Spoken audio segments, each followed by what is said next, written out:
Hello and welcome to the Sunday Footy Show. Great to have your company this morning. Big show coming up as always with Brad Fittler, Andrew Johns and Darren Lockyer is in the house. Thanks for coming on, Lockie.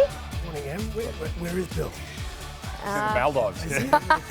He's had a month off. Is he? A month? Queensland jersey. Did they give him a month? I think so. I think he's gone for a month. Is he? Oh, enjoy, Bill. Look at that. You're a resident Queenslander in the house, so thanks for coming in. I know you'd have another breakdown. So Little mic drop. Not You're letting due- you. You're due for a mic an drop. emotional breakdown. Might just be you and I for the No next worry. month. We'll make do. It's always very close. Let's get stuck straight into our salutes. And you and I were on NRLW duty yesterday. What were you loving most about those matches? Yeah, the game of the week so far was the Dragons and the undefeated Bulldogs. And this try by Hannah Southwell. Bit of footwork, a hit and a spin, come to the fullback. Beautiful fend. And scored the try. It's normally Jessie doing all the beautiful attacking stuff. And then right on the death, this was to win the game. Casey Ray. He's a She was the gun. best player in the Origins 19s and she's shown good reason why. They were great to watch, great game, really entertaining. So well done to Casey, Hannah and the Dragons, sitting on 4 points. I think there's 6 teams on 4 points, so very close competition. Another 3 matches to look forward to today. Lockie, you were loving the Finns, the entertainers of the comp. Yeah, well, that was their Thursday night, and they've been doing this all year. They've obviously defensively been very good, but they're now equal with the Melbourne Storm for the most points scored in the competition, and they're still outside of the 8. That's a very unique situation to have the best attacking team sitting outside the 8. But this guy here, any half opportunity he turns into points, and Look at him. Isaiah Katoa is, well, he's a weapon at such a young age, and a captain. He shows great maturity and leadership. I think Christian Wolf is destined to win a premiership in the next few years. Got a stack of forwards out too. Oh, the Yeah, whole it's starting insane. pack. And gun play. 4 Origin players. Well, they get, Forward pack. I think they got the bye this week, and then they've Yes. got 2 that come back, and then they've got 2 the following week. So within a month, they're going to be looking pretty strong. Look out come September. Joey, what about Jake Trbojevic last night in the sheds? Jakey. I just love him. Then someone threw a punch at Jake too during the game. Really saying, get Honestly, back, mate. Get don't back, worry about mate. being suspended. If you punch Jake Trbojevic, you are banished from this country. Gone. You just cannot hit Jakey. He's an absolute national treasure. And then, Boom. oh, he's just the best. There are lots of memes floating around Oh, on he's social just the media about best. that. You just see how much he loves the game, but also loves his club and his team. Grew up in Mona Vale. Always wanted to play for Manly. We love you, Jake. Everyone in rugby league. Well done, Jakey, and well done to the Seagulls. 18-16 over the Melbourne Storm, their 3rd win in a row, but it all came down to one moment at the death. Harry Grant penalised, so the ref didn't pick it up, but one of the players had tipped Daly Cherry Evans up to do a captain's challenge, and the bunker ruled it to be a penalty. Freddy, have we gone too far, or are you happy with that? Oh, no. It was Harry Grant that brought this player to attention last year when he did it to Daniel Atkinson. So, I think if you asked Harry, he'd realise he did wrong, and he he didn't cost the team the game. That incident cost the team the game because he took a goal, kicked it, and then what happens is because he was in the middle of doing a drop kick, the goal's kicked right in front, 10 metres out. So you can't miss it. So would you look at changing the rules so the penalty happens where, because it's always been where the ball lands. Do you maybe look at changing the rule so that? But when you look at that incident, you feel like getting a penalty 10 metres out, it's a pretty big consequence for what he did. But, like I said, Harry actually brought attention to this play, running through and hitting people's legs, and there was a discussion about it, and pretty much everyone now is of the understanding you don't touch your leg. It's gone too far, but. He's And the by one the on letter it. of the law, it's a penalty. But look, in the game of chess during the game, there's no reward for a really good defensive set. And just say you defend a really good set and you get the opposition and they play the ball on their 30. In years gone by, if it was slow play the ball, the kicker would have to be back 10, 15 metres, which means you'd get the ball and bring it back to your 40. So the game of chess would start and then you get down and get a repeat set. Nowadays, if you get a bad attacking set and a slow play the ball, the kicker stands on the advantage line and kicks at 60 metres because they know they can't get hit. Now, they should be able to get out of mark or get out of that tight defence and tackle the kicker above the waist. I just think it's gone way too far because there's no reward for controlling the ruck or a really good defensive set where you can get out and really pressure the kicker. I understand there's, in years gone by, players' legs, but I think it's gone too far. But by the letter of the law, it's a penalty. Yep. Well, that's different to what you're saying. Yeah. He hit his leg. I mean, you just can't hit their leg from now on. That's it. And that was shown last year. He ended up going to the judiciary, Harry, and he beat it, so he didn't get any time off. But you just can't do it. Don't hit their leg while they're kicking. This game was similar to the Origin, where people are going to knock Melbourne, but you can only play as well as the opposition lets you. Manly were nearly perfect. The way they completed, the way they built pressure, the way they played. Geez, I love this try. Had me out of my seat cheering. But Manly just did not let them play. Did not let them let the pressure off. They were incredible, Manly. I reckon that could be a turning point for Manly. That's a big win in Melbourne. Not too many teams win down there, and you can see they were pretty stoked about it. That could give them a lot of confidence going into the finals. What about another big talking point coming out of it was Nelson Asofa Solomona and that elbow on Jake Simpkin. The charges have come out just a short time ago. So he's copped 2 weeks with an early guilty plea. Well, we saw it in Origin with Zach Lomax. He gave a penalty away with the ball in his hand. You just can't do it. It's dangerous. Yeah, well, there was a bit of controversy after the game too because he was deemed Cat 1, wasn't he? He didn't come back on. No, he didn't come back on. Yeah. So there's the one. So in they're saying Origin. it should have been sin bin. Should he have been binned? Well, the argument, people say, oh, they shouldn't lay all over him, but you just can't hit him in the head with an elbow. And generally, I'd say they know where their head is when they're lashing out. It's reckless. Mate, that's a sin bin. If he's getting 2 weeks, that means it should have been a sin bin on the game. Simple as that. Like Zach got penalised for the Liero one. They kicked a goal, they ended up winning the game by 2 points. So that ended up crucial, but that was definitely a sin bin. Yeah. Flush on the cheekbone. What about the Storm? Craig Bellamy was filthy after the match, said he wasn't so much frustrated, he was disappointed, which is often worse to hear that from your coach. And he said, particularly given it was Old Boys Day and they were just trying to take shortcuts and not putting the effort in. Well, shortcuts come with fatigue. Manly put them under fatigue. They only let them play as good as they let them. They just amplified the pressure. And when pressure comes on, people make mistakes. That's what happens. They made 16 errors, Melbourne, Yeah. which is very unlikely. That's what he'd be frustrated by Craig. That was the bad one. That was a bad one. He was set up for the field goal. They would have won the game. That was the game winner right there. So I've got to say, Melbourne have always, you can rely on them to win those games they're meant to win. But of late, there'll be games that they're dropping that, most people think they're going to win. well, out of all the games they've won, I think they've won 5 or 6 in a row. They were all teams out of the 8. And that's happened a few times this year where teams have gone on these big runs. But when you sort of look into it, you realise that some of these teams at the bottom just haven't been able to compete with a better team. So, Manly, like you said, aimed up. They were thorough, fast. Daly Cherry Evans was busy. They were good. He's out. Lockie Galvin is in. There's a lot of pressure on his shoulders, but that pass showed that he backs himself, and Cam's obviously just given him the licence to play what he sees. Their attack was a little bit clunky. I think what contributed was the really slippery ground. But in the end, they got the win. Great game of footy. Really great game. Could have gone either way, but in the end, the young halfback stands up and wins them the game. But, they're clunky. They're going to get better. They'll get better as the season goes on. That's their home ground, though.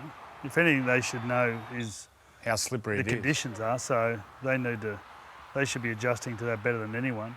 The thing I saw, I didn't see much of the game actually, but he ran more than anyone. He ran further than anyone. He tackled more than anyone. I mean, the halves.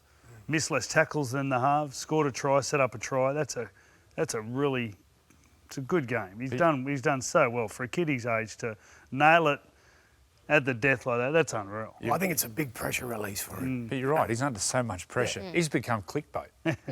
Every time his name's there, I'd say people are just going, clickbait? Is that it?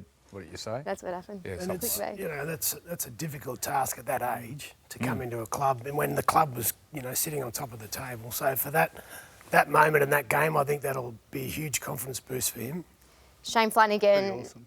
was not happy after the match. He blew up about a couple of moments in particular. So there was one, Luciano Leilua was penalised. Jacob Carraz Flano believes didn't make an attempt to get to his feet and to be balanced before playing the ball.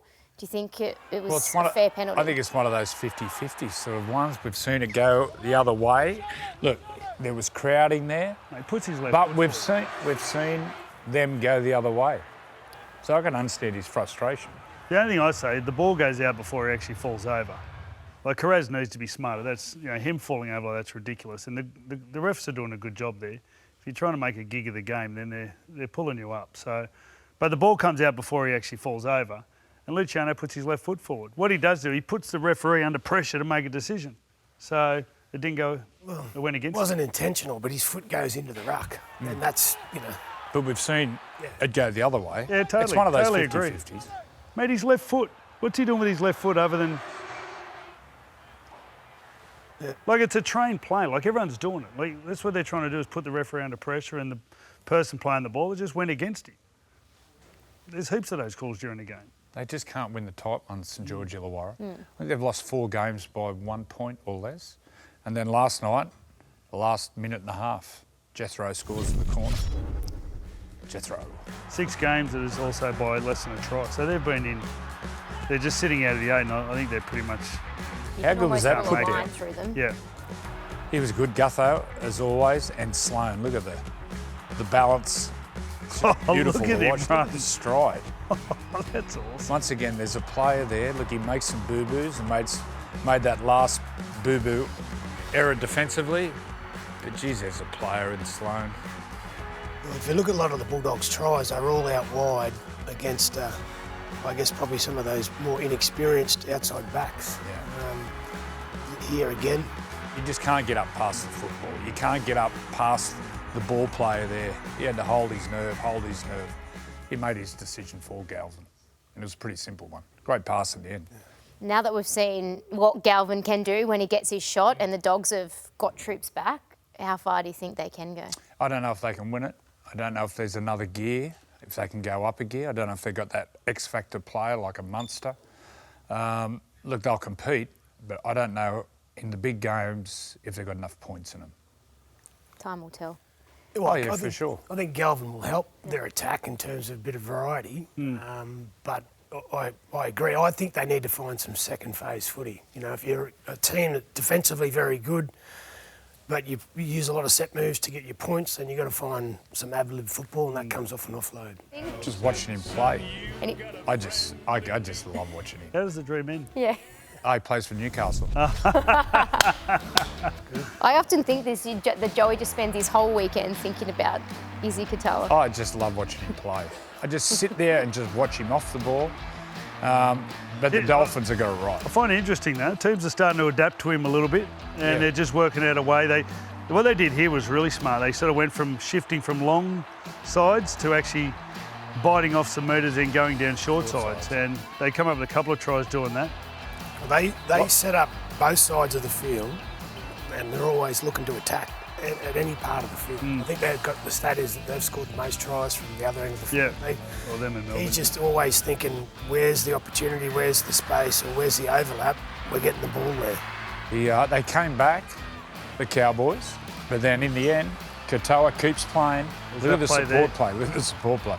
But the Cowboys' edge defence, in particular their right edge, they just weren't working together. It looked like they were short of numbers all the time. Well, I think the week before when the Sharks got up in their face, I think the coach might have looked at that and said, well, that's what we're going to do. Yeah. If you're changing your system week to week, that's where players get a little bit confused. And I just don't think they executed the system they wanted to execute on the night. For Todd Payten, I mean, what's probably one of the most frustrating things is the fact that the difference between their best footy and worst footy is monumental. They've got the squad that when they put it together, they can do some damage. But for some reason, whether it's confidence, whether it's communication out there, what do you think it would? You've got to get your defence right. So if you don't get your defence right, you're putting pressure on your attack to always find points. So they've got to fix that. They're the worst in the competition defensively. So they get that in order, then they're taking the pressure off their attack, then the players can relax a bit, and that's when you'll get the best football out of them. Is he under pressure, Toddy Payten? Coaches are always under pressure. That's a good answer. He's losing his hair, Well, he said beard hair. last week that he's staying up at night thinking about how to fix it. So he's... Why would you do it to yourself? Oh, yuck. Could be dreaming like Andrew about Izzy Katoa. That sounds much better. Well, you know, when the narrative starts to talk about his Yeah. position there, you know, then the pressure's on, and Yeah. then you get beaten. You know, 43 points. There's still, you know, there's no at the moment. There's just no improvement in where they need to improve for him to, you know, to I guess silence some of the critics. They also have a lot of players out. They had a couple of blokes out Yeah. from New Ricos early. They all, you know, looking at the outs, they had 9 out as well as the Dolphins. So, you know, they've been battered as well. What about for the Sharkies? A great win over the Roosters, but I think we've spoken about him over the last couple of weeks. Blake Brayley Running. in particular. His running game this year, about 6 weeks or so ago, he gave a great interview and said he almost had to rewire his brain to think run first, and he's been really focusing on that, and it is so obvious out there. It's the simplest way to attack, and it's the most dangerous, out of dummy half. If your big men are rolling forward, this one in particular there, identified the one marker, and that player going back on side, and he followed him out. Classic dummy half play. When we talk about ruck momentum in the game, and you know, a dummy half that gets out and runs helps that. I mean, Badiris was, you know, all the good hookers were the ones that came out and ran, and that got on the back foot, you know, off the back of that. Someone like a halfback like Andrew Johns got off that, and that's Nico Hines' game's going to get better when Brayley's running. They just look a totally different team when he runs. Yeah. Totally different team. Do you reckon he was held here?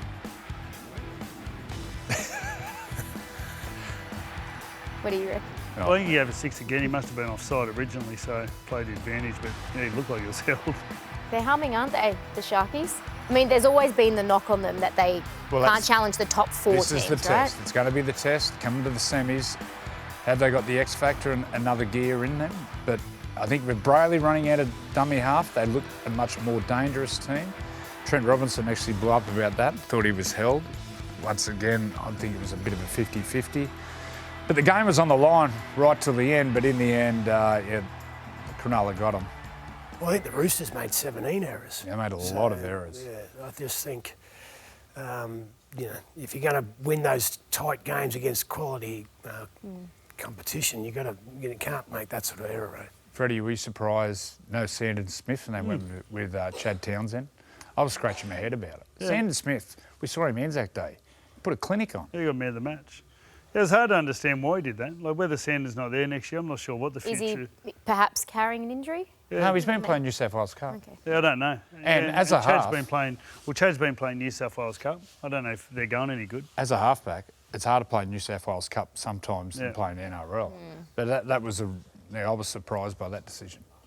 Well, we'll have to wait and see. What unfolds next year? Is Daly Cherry Evans going there or is he not? Oh, Wait and yes, see. that saga continues. Yes, it continues. So too the saga at the Newcastle Knights. If he is, why are they delaying the announcement? I don't know. Well, normally the media put that much pressure on either DCE or the Roosters to make an announcement if that's the case. So, I don't know, the media's gone light.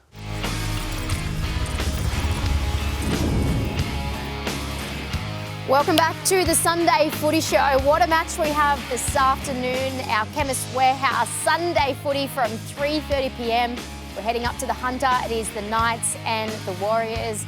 Unfortunately, the Knights have been in the headlines all week for all of the wrong reasons. Joey, the fact that Kalen Ponga was perhaps looking at other options, maybe in rugby, that Adam O'Brien may also be parting ways with the club at the end of the season. On Ponga, first off, so Ponga came out and on social media and said, I'm staying here. I'm not going anywhere until the end of my contract. However, when there are those headlines, you probably would jump into damage control and shut it down. Do you still think that he is exploring his options? It's hard to say, but the complicated thing is this Saudi rugby union thing where they're all raving about how much money now. The money that apparently has been tossed up and it's US dollars and tax-free. But once again, it's all hearsay, whether it's going to get off the ground. I hope he stays, but the answer is probably a pineapple. I don't know and no one knows. Your gut feeling though, if you were to say now, at the end of his deal, is he still at Newcastle? For 2 years, I think he stays. But after the deal? After the deal, no. I think he's gone for sure after the 2 years. What do you think? Well, I think a Lockie? bit will hinge on, when Dylan gets to the club, how they go next year, how they start. So if they, is Dylan going to play 6 or 7? Don't know. Don't know. Yeah, I think if they start well next year, Well, he's going to play 7. Like Fletcher Sharp's going to play 6. So they're saying If Fletcher Caelan's- Sharp is going to play halfback. They're saying Fletcher Sharp now's playing halfback. Well, yeah. Anyway, but I'm thinking that Dylan to halfback and Fletcher Sharp would stay at 6. So if that starts to work early next year and it's all looking positive for the Knights, then I think Caelan stays and maybe extends beyond. I guess the other question is, there's a lot of money being spent on Dylan and Caelan. Yeah, it's a quarter of your salary cap. Yeah. So what else do they need to get? What if you're recruiting after Dylan? What are they going to get next? Well, they're losing Leo Thompson, so maybe a front rower, a middle, forward. I'm just trying to be on the spot then, but Adam Elliott, I think. Adam Elliott's gone, so maybe some middles. They need some Daniel middles. Safidi went last year. Yeah, they need some middles. Need some middle forwards. But once again, I don't know what's coming through. There's a young halfback called Kobe Hopgood. Yeah, front row. Huge raps, but he's only a baby, 17, 18. The big hope is for the Harold Matthews team. The under-17s got beat by the Warriors this year in the grand final. There's some good kids in there, but they just got to keep them. Got to keep the best kids. Don't let them go anywhere. The other thing is, you talk about the big money overseas, but the game's about to sign a new deal as well. So that kicks That's in off. 27. Yeah. So players' wages are going to go up as well. So like rugby league, I know they're talking about a Saudi competition where you're playing all over the world, but it's still going to be pretty appealing if you're a good player in rugby league. So, I wouldn't be just thinking that every great player we've got is going to be vacuumed, to an overseas rugby union competition. And that's not all locked in either. Well, someone so told me it's 1.5 million US tax-free, which is not bad money. Pretty handy. Well, That's good money. pocket money Maybe for the bloke next we to can them. sign up. They might need a footy show over there. Here we go. Welcome to Freddy's Pass Off. We've got, yeah, get back here. Got some, who's your team? Who do you play for? Western Vikings. Western Vikings. What's your name? Jeremiah Crichton. Jeremiah Crichton. Just look in the camera there. Does this bloke look like anyone? Stephen Crichton's nephew. All right, there you go. What's your name? Colin. Mike and Colin. All right, you ready to go? Okay, 20 seconds each. Let's go. Where's the line? And I'll tell you here. what, I'll throw something in. If you beat more than 200, I'll give you some tickets to next week to watch your Uncle Stephen against. I think they're playing, here. who are they playing? Here, boys, this is the We line. need some Hey, help. Manly. Over here. So 20 seconds. 30-year anniversary of the Manly Dogs Grand Final. Here we go, ready? When I say now, on 3. 1, Freddie, 2, look for the 20 3, seconds. go. Go. Throw 'em quick, Oi, quick, good start. quicker. Yep. Quick, More, quick, more. You got to throw quicker. quicker. Come on, quick, you got to throw more. Go. You own these tickets or not? Hey, Mate, his uncle can get him he doesn't know. first He's not class. like that. How's 20 seconds? How is it? We've got 5 to go. Go. 3, One 2, more. 1. Go. Swap. Out of the Next way. one, next Out of the one. way. Go. Good work, Out love. of the way. Yeah, go. Yes, good boy. Quicker. Oh, yeah. He's on. You're going to come and help me? Yes. Here we go. Found his range. Yes. And again. Yes, 180. All right, time. Next. Yes. Colin, you're Next up, one. Colin, let's go. Good boy. Oh, yeah. Yeah, quick. Quick, going, quick. Keep Get him going. off me. Yep. Colin. He's a tad distracted. Colin. Yeah, Got a mate. haircut from Colin. Oh, Colin. Colin. Scott Colin. Colin, you're nailing it. Yes. I think there's a foot fault, but we'll go. Well done, boys. Well done, Colin. Yes. How many Good up. points did I got? I reckon How many points? I reckon you got about 350. How long does it take to grow that hair like that? Uncle Joey wants to know. I want one like that. Do you reckon I'd look like that? Pretty Beaches good. Hotel in Newcastle, just If you like. get over 200, you got some on, tickets. boys. Don't you say break? You'll be doing after the break. Oh, here we No go. break. 275. So make sure you get out there next week. 30-year anniversary. Seagulls versus the Dogs. Where's it at? Okay. That'll be at Accor Stadium. Anyway, that's the footy show. Have a great afternoon. We're up at Newcastle later on this afternoon. But the West Tigers play the Titans in the NRLW. Have a great Sunday.